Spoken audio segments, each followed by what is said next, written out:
wakaniita Kasongo, wakanitisha wakisema one term, lakini wakaita pia deputy president Kindiki wakamuita Soprano. Hiyo ni vizuri? Hiyo ni vizuri? Hebu siwasikii, hebu hiyo ni vizuri? Hiyo si vizuri.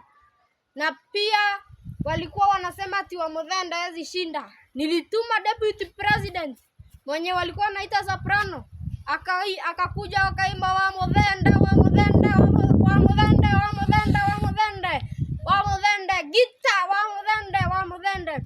Si Wamuthende ameshinda? Sebu siwasikii, si Wamuthende ameshinda?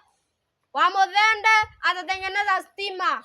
Pili ni Wamuthende atatengeneza mashule na atatengeneza mabarabara. Na mimi pia, His Excellency the President, nimeanzia mradi wa kutengeneza mabarabara. Barabara ya Mau Summit inaendelea kutengenezwa.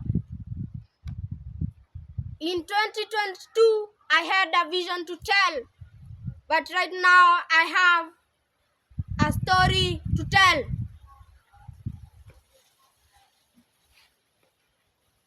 Asanteni sana.